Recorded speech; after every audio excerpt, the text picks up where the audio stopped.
Welcome to Training Module 9, focused on the Automatic Voltage Regulator, or AVR. Today, we'll dive into the essential topic of testing and commissioning the electrical grid, a critical part of ensuring a stable and reliable power system. This module will equip you with the knowledge and skills needed to effectively manage AVRs within the electrical grid, preparing you for successful testing and commissioning activities in 2026 and beyond. On this slide, we focus on the reference framework for testing and commissioning electrical grids. This framework is essential because it provides the standards and guidelines that ensure all testing procedures are consistent and reliable. You see several key organizations listed here, such as IEC, IEEE, ASTM, and NEMA, each offering specific standards relevant to electrical engineering and testing. For example, IEC stands for the International Electrotechnical Commission, which sets global standards. IEEE is the Institute of Electrical and Electronics Engineers, known for technical standards in this field. An important governance rule here is to apply the most stringent approved requirement when project specifications, manufacturer instructions, and standards differ. This approach guarantees the highest level of safety and performance. Also, it's crucial to record the reference used on the test sheet for clear traceability and accountability in future reviews. Here we have the AVR commissioning schematic, which outlines the control panel scheme and its key functions. This schematic serves as a reference for understanding the control panel layout, including tap position settings, the remote and local interlock mechanisms, SCADA feedback integration, and the system's readiness for automatic voltage control. These elements are crucial during the testing and commissioning of the electrical grid, ensuring that the AVR operates correctly within the full system. This information is detailed in Commissioning Manual number 9-1 for further guidance. This slide outlines the detailed testing and commissioning procedure for the Automatic Voltage Regulator control panel. First, we conduct a general visual inspection and ensure all prerequisite function tests are accepted before energizing the AVR test boundary. Next, we confirm that the PT and CT circuits feeding the AVR voltage and current references have completed their standard tests and are correctly identified. We then verify the phase sequence from PT secondary to AVR and current phase sequence for CT inputs, recording the phase reference. Following that, we compare the remote tap position indicator, the local tap indicator, and SCADA tap position feedback to ensure they align for the same transformer tap position. We also check the remote operation interlocks in different selector positions to verify commands are allowed only in the intended mode, and confirm that raise or lower commands are blocked during tap changer operation with AVC delay time correctly set.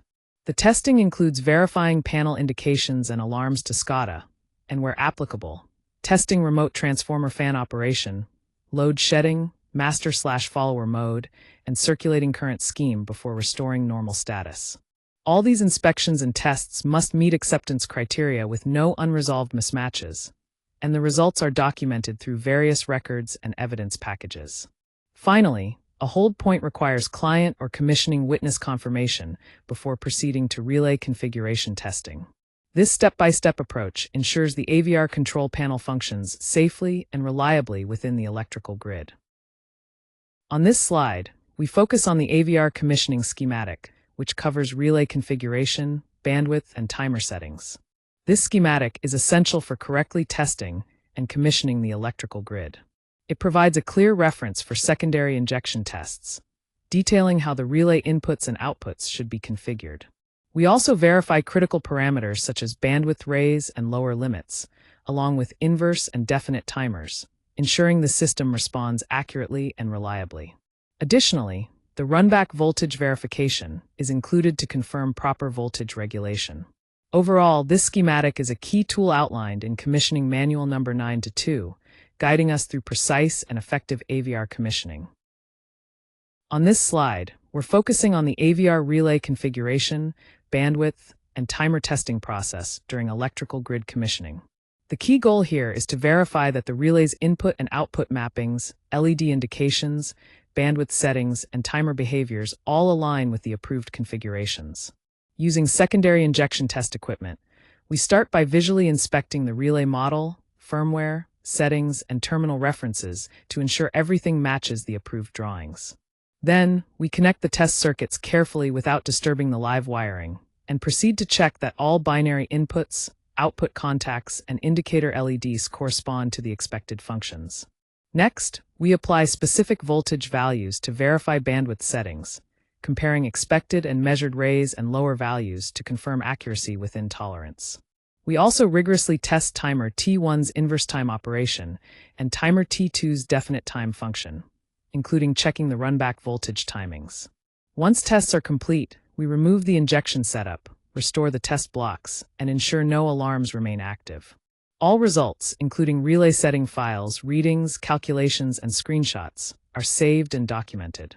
The critical acceptance criteria require that all tested parameters exactly match the approved settings with no unresolved alarms. Finally, a commissioning witness must accept the relay configuration and timer test evidence before moving forward to the next functional checks, ensuring a thorough and accountable commissioning process. This step-by-step approach guarantees reliable relay performance and system protection. Here we have the AVR commissioning schematic that focuses on relay blocking protection functions. This schematic serves as a reference for several critical protection features, including undervoltage blocking, overvoltage alarm, overcurrent blocking, and timing functions like out-of-voltage timers and pulse duration checks.